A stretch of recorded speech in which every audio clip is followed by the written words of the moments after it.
Paris Hilton is in her Act 2 in the public eye. She has successfully transformed her image from being Hollywood's resident party girl to that of a demure, quiet luxury white woman activist.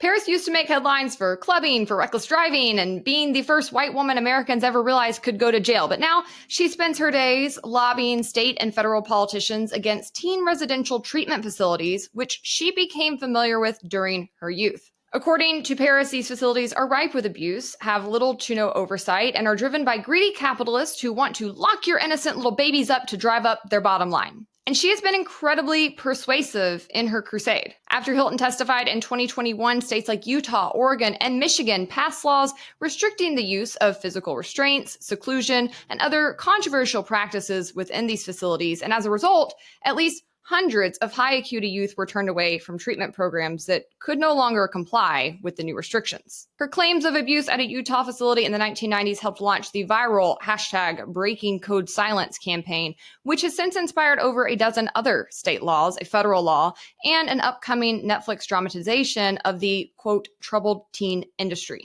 But one former troubled teen who actually spent time in the same program as Paris says that there are some holes in her story others are starting to notice, and moreover, that there is a dark underbelly to her activism. She is going to join me on the program today. Her name is Christina Buttons. She's now an investigative reporter at the Manhattan Institute, and I have enjoyed following her work for some time because she has an incredible ability to elevate nuance in hot button debates and to reframe important discussions through her attention to data and detail. She has changed my mind on a number of issues, and she also has become a personal friend in recent years. Recently, she published a piece at the New York Post titled "Don't Believe Paris Hilton's Bull About the Troubled Teen Industry." And when I read it, I knew I had to bring her on this show to discuss it as soon as possible. I reached out to her immediately, and she was so gracious enough to agree to join me. So without further ado, here is our interview.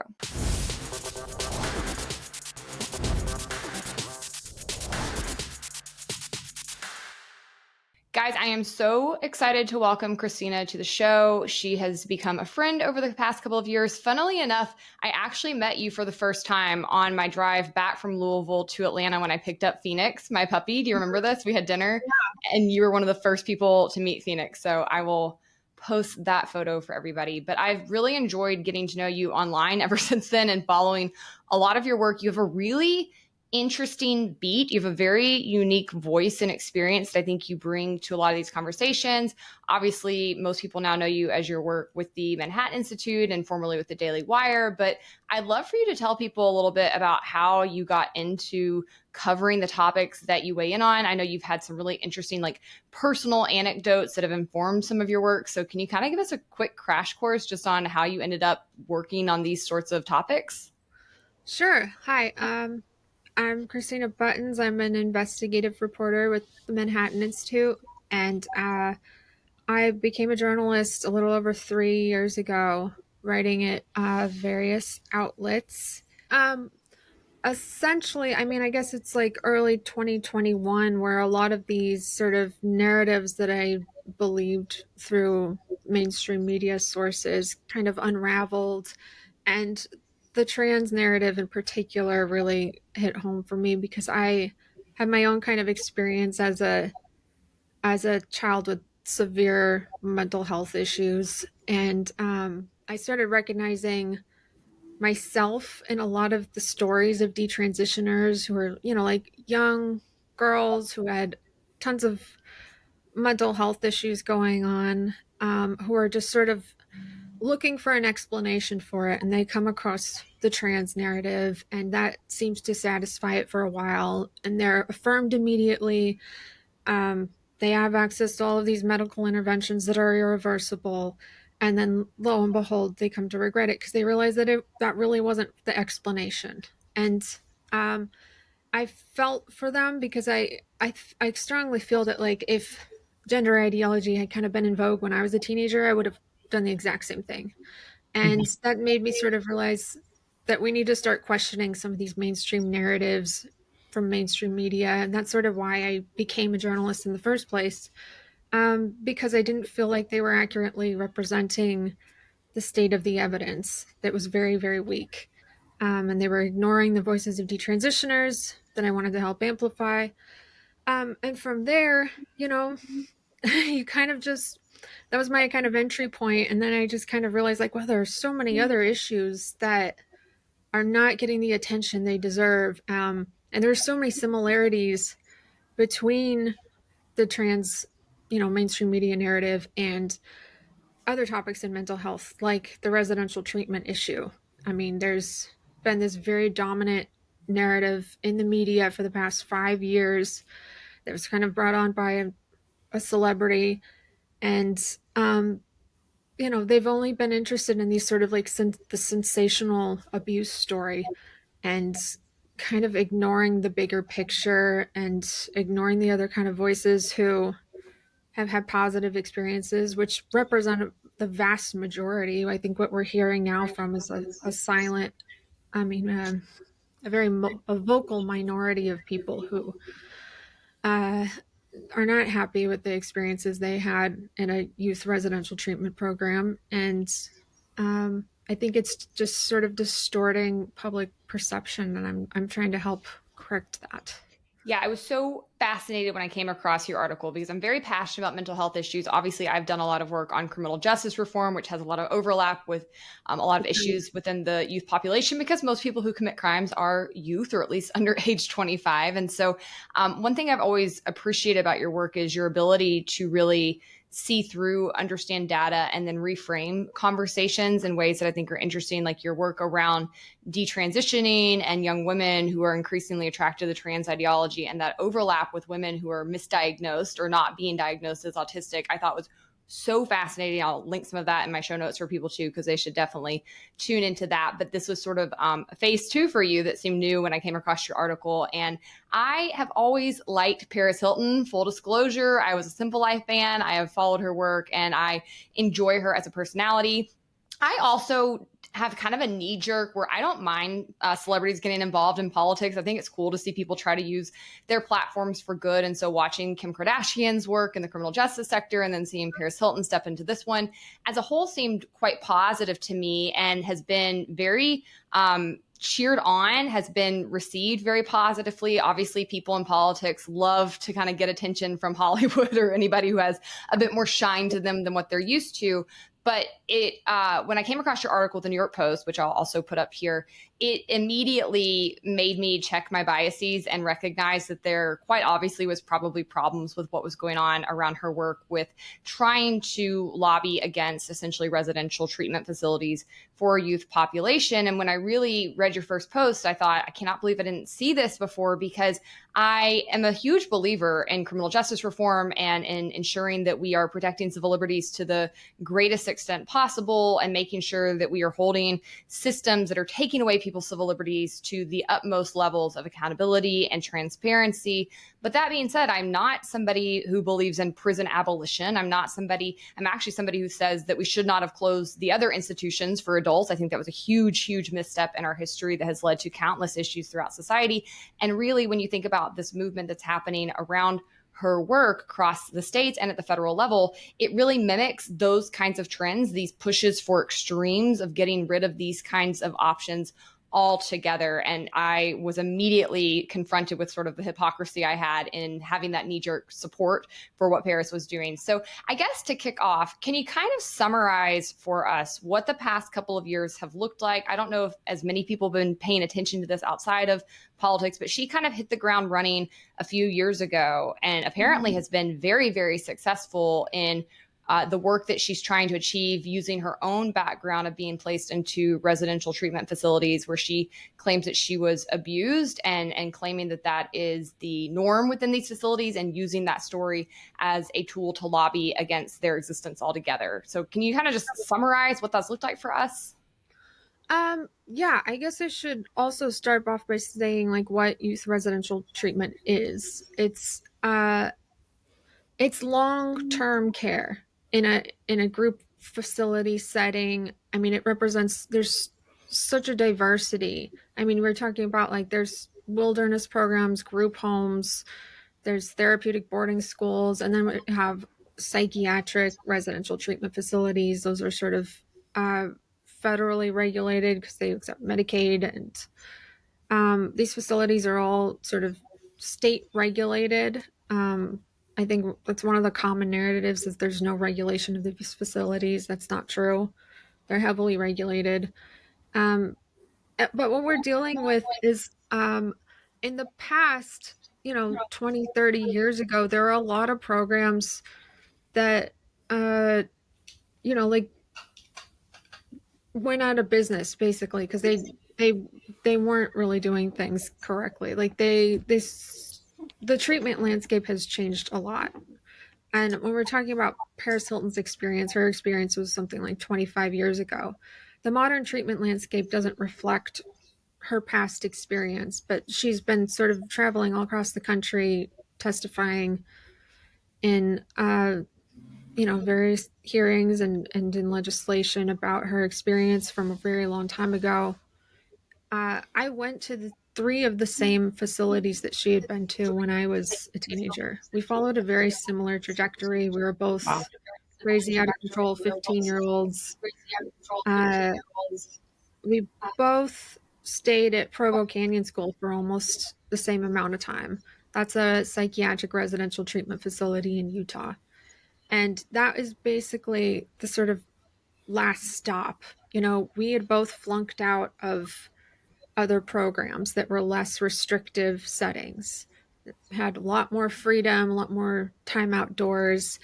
And we'd both run away from all of these less restrictive settings. And that sort of escalates the kind of level of care that you need. So that's how we both ended up at Provo Canyon School at different times. I was about 5 years after her. And so when I saw her documentary, I was open to her experience, but thought I was very skeptical because she, had taken some liberties that I thought were, uh, I just don't see how they could possibly be true. I mean, she had a cartoonist depict her getting punched in the face in front of like other kids and stuff like that. I'm like, that just wouldn't happen.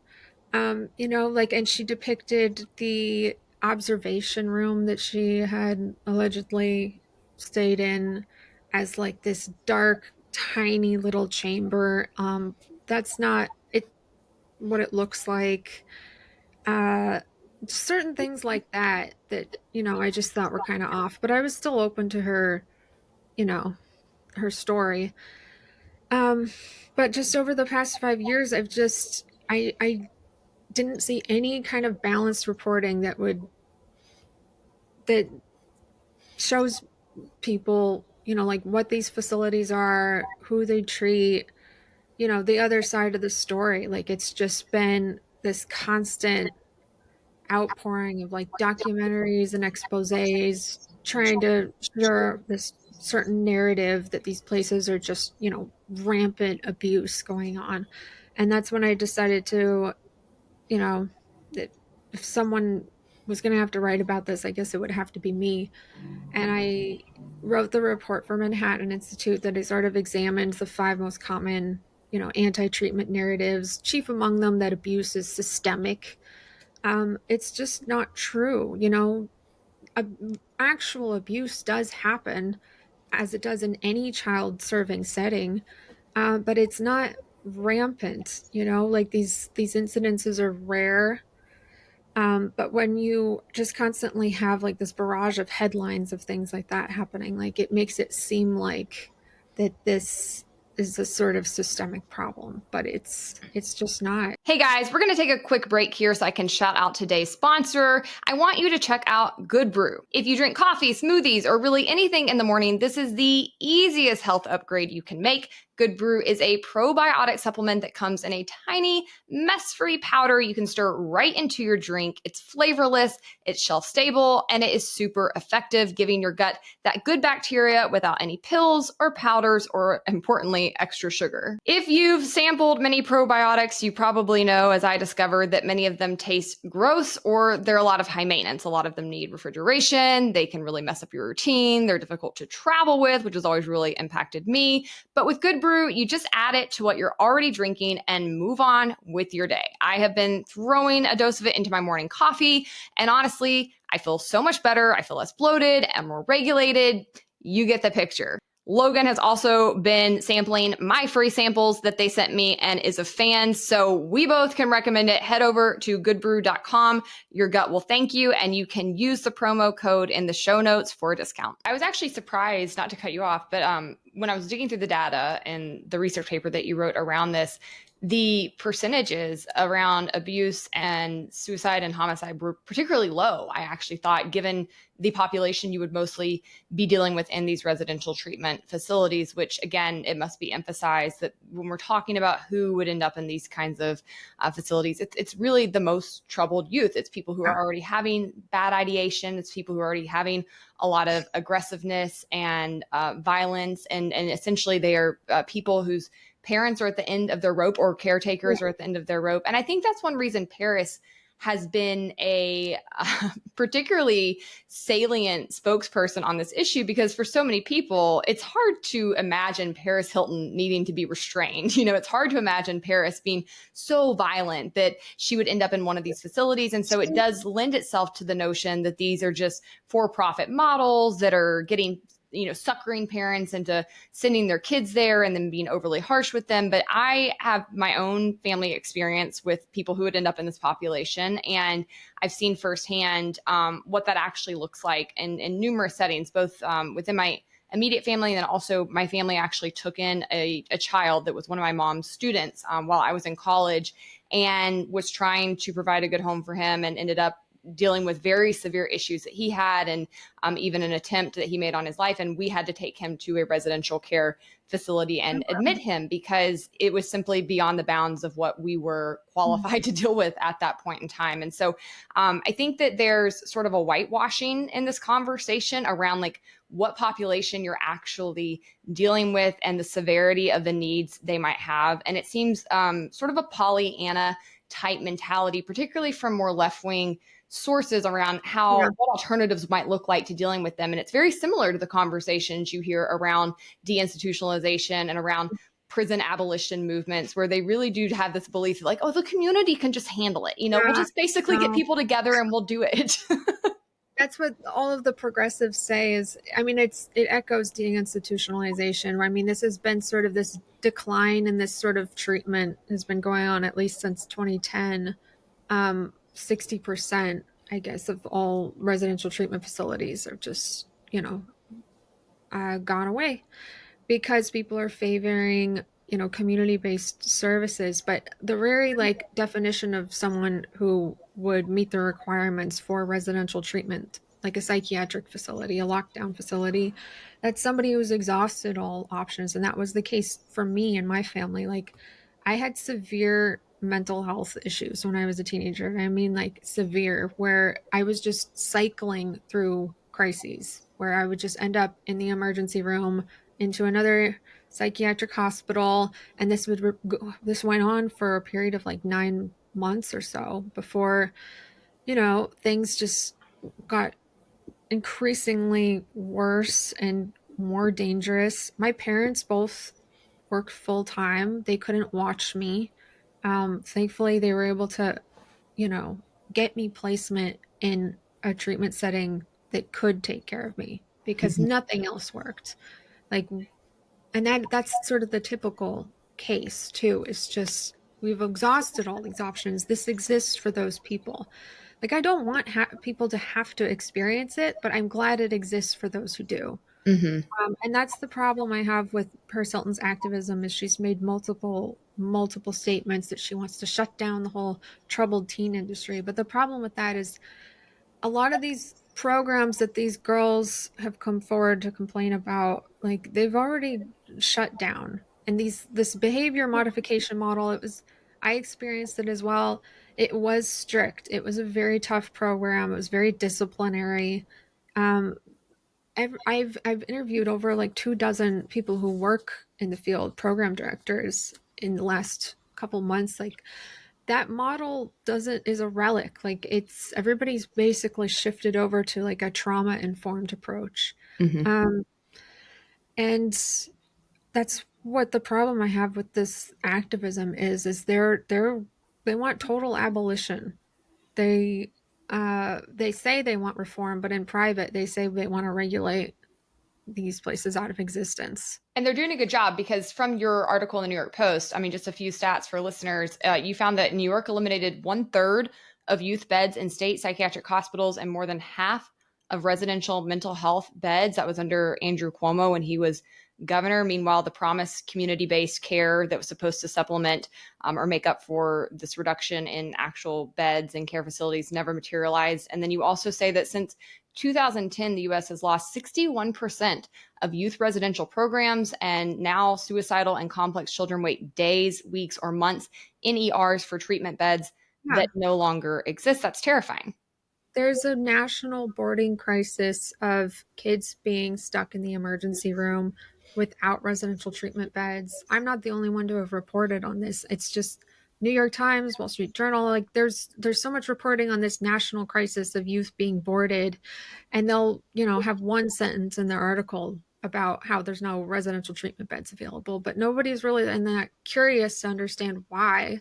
And these programs are just under sustained attack from regulatory pressures and also from legislation and also from activists who, coordinate 1-star review ratings. And a lot of facilities can't sustain that kind of reputation damage, and even good programs shut down. And the problem with like Paris Hilton's legislation, I'm finding too, is that I mean, she's pushed it through with legislators who are just not interested in getting input from the providers of this form of treatment. Like they've been so effectively demonized that they are excluded from the conversation. So that's how you end up in Oregon, Michigan, and Utah. Paris Hilton was responsible for at least two of those bills, like heavily involved in drafting them, apparently, or her team was. And they like severely limited the types of interventions that can be used to handle extremely violent or, self-harming children. And now there's been a huge, I mean, catastrophic failure basically within these states that they're having to reckon with now. At least Oregon and Michigan are holding hearings about the damage that these bills have caused. Because facilities, if they can't handle these youth anymore, they're not able to put their hands on them and stop them from, uh, you know, from escalating violence and things like that. They have to turn them away. So, like, the number one thing that's been happening is like they can't accept these youth anymore, but they don't disappear. They just end up in other systems that weren't intended to serve them. So, you have like in some facilities increases to calls to police because they don't have any other options anymore. Instead of being able to restrain them or seclude them, these are just two interventions that have been used, forever. Seclusion involves it's like a non-contact intervention that just sort of, if a kid is overstimulated or dysregulated, you get them out of a group setting and you have them chill out until they can, you know regain self-control. But this has been sort of it's considered like abuse now to a lot of activists. Hmm. Same thing with restraint, and there have been cases of restraint where sadly that's been done poorly and kids have died. So there are those incidences, those things like that have happened, and those are tragedies. And of course, we should do everything we can to prevent that from happening. But I think we've gone too far in the other direction. Now facilities can't handle youth. They're completely out of control. Staff assaults are up like 300%. Injuries to staff, injuries to other students, like they can't control the kids anymore. They have to dump them off at emergency rooms because they can't control them. Uh, it's basically, it's gone too far, and uh, any legislation going forward needs to be in collaboration with the facilities, the providers who take care of these kids, who understand them, and not with celebrities. Yeah, no, Um, your last line in your piece I thought was very poignant. You wrote the answer to imperfect care can't be no care at all, which is why policymakers must stop fawning over celebrities and start listening to data. And I couldn't agree with you more because this is one instance of many. I was working on another piece of legislation last year in Tennessee, where you're based, that was around mm, regulating AI that had all of these free speech issues that were really serious and that lawmakers needed to pay attention to. But they brought in like the actress from This Is Us and I think Mandy Moore and like Natalie Grant and all these like B-list celebrities. But you know, it's the Tennessee legislature. Like, what celebrities do they know? So they're fawning over them. They're so excited to get their picture with them, and they rush the bill through. And it really is a huge problem that we have with lawmakers being, I think, just overly deferential to celebrity voices. I don't mind celebrities getting involved so long as they're really informed and thinking through issues. But I think Paris Hilton's advocacy, when you dig more into it, has been very reactionary and also based on anecdotal experiences and versus based actual on data. misinformation.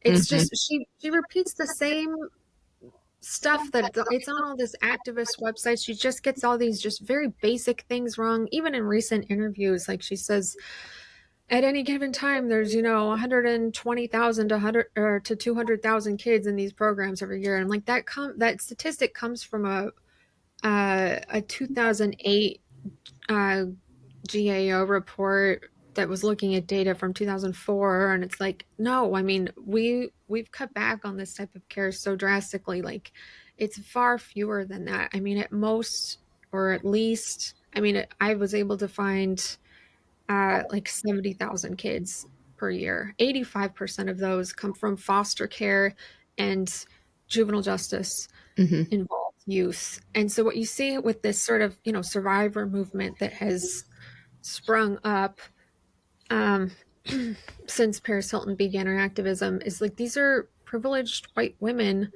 who have completely different experiences from, like the foster youth.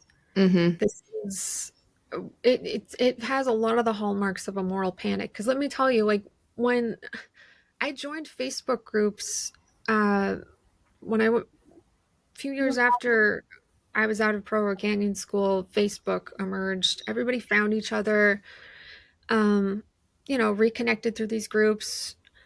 We would just like complain about our time in treatment. We would bitch about like, it was a tough program, whatever, but like nobody was talking about abuse. Right. I think we could have mocked people if they were like, that was so abusive and horrible. Like, yeah, yeah, whatever. We went through it too. It wasn't that bad. And ever since the documentary came out, now it's all of a sudden these people are just like, you know what? That actually really was abusive. And I was abused. And um, a lot of people, too, like, you'll see posts from them when they're like, oh, yeah, the treatment helped me. And then on their public profile, though, because they've spoken with reporters, it's all about, I've been physically abused and things like that. I think it's a lot of people who are sort of like reframing their experiences through a trauma lens and deciding that they had been abused. Do you think it But mimics sort of the greater, therapy infusion of language into our society where when you listen to people talk, now everybody was in an abusive relationship and yeah, everybody's ex was a narcissist and everybody, and they really do seem to escalate their experiences from something that was bad to actual violence or abuse. And it's blurring the yeah, lines to where it's really yeah, actually quite difficult to ascertain what is abuse, where is the line then, and it sounds very absolutely. similar to that. And people get very upset with me for saying this, but like discipline is not the same thing as abuse, and Mhm. discomfort is not the same thing as abuse because there was plenty of that. I mean, it's not a comfortable setting. You're not at home.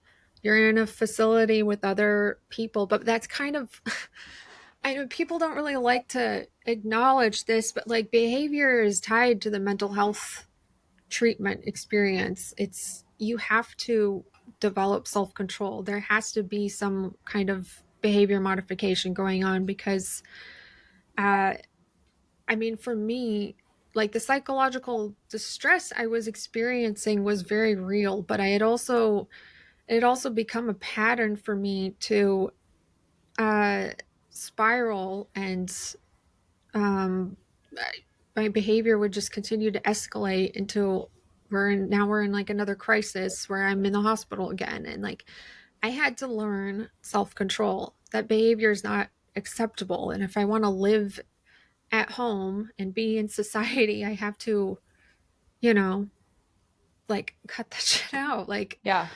Do you think and I from haven't your since. experience, like were a lot of the problems that you experienced or saw others experiencing in that situation, like due to a lack of parents really being able to enforce discipline and enforce standards? And like how much of this relates back to that versus actual mental issues, do you think? Uh, I think they're tied together, I think. I mean, like I wasn't responding to my parents' rules. I Hmm. wasn't responding to their discipline. I didn't have any friends, so they couldn't like take that away from me. It was the same thing with Paris Hilton. If you see interviews with her mom, like she was 15 years old, she was clubbing, she would be gone for days at a time. Her parents were terrified of what would happen to her.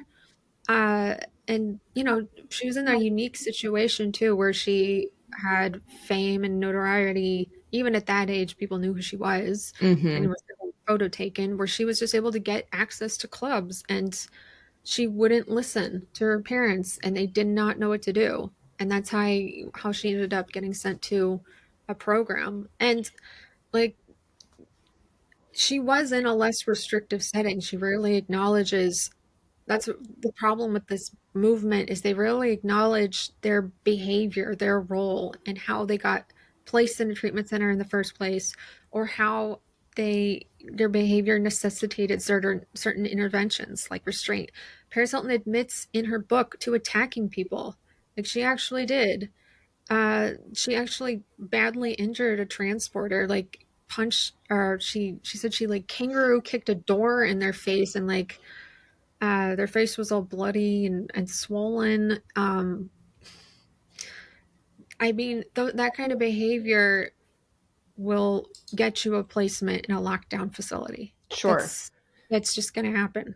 And you wrote in your broader report with Manhattan Institute about the how actual how the outcomes from these programs, while imperfect and very much dependent on the individual's agreement and participating and like desire to actually improve, Yeah, they do work. And compared to other approaches, you said discipline in this context is not inherently negative. It teaches youth which behaviors are unacceptable while providing yeah, clear expectations, consistent consequences, and incentives to develop self control and manage emotional outbursts. Behavior modification programs in inpatient settings can also lower dependency on psychotropic medication for those with externalizing problems such as aggression, impulsivity, and oppositional behaviors, which are if you've dealt with a child who is, or even an adult who is displaying those kinds of behaviors, it is very, very difficult to get them to respect their parents or to even care about consequences because they often are operating outside the bounds of normal societal expectations, and the same incentives don't tend to work on them. And again, it just makes me feel like the entire movement is sort of Pollyanna-ish and wanting to pretend as if there are no truly bad kids, no kids that can actually Mhm. affect harm, and that everybody just needs, a little bit more love and patience and they'll get better. And that is just simply not true. yeah. Right. I encounter that a lot from them. Um, you know, it's not a magic cure all either, residential treatment. Like you get what you put into it, but ultimately, when you get out of treatment, you're kind of on your own. Like you can use the tools that you learned, or you can continue to make bad choices. I know I made bad choices still even when I got out of treatment. Like when I immediately went home, things were really good and I was stable, and but life, things happen. Eventually, like I got my shit together, but uh and I think I learned valuable lessons. I think I was able to sort of develop self-control that I didn't have before. And I think that treatment did help me. But like I said, like it wasn't perfect. They made mistakes with me too. And there have been times in my life too where I was resentful of the experience, but I think ultimately it was beneficial, and I recognize that this is a type of care that like some kids need, Hmm. and we shouldn't eliminate it. We should improve access to it.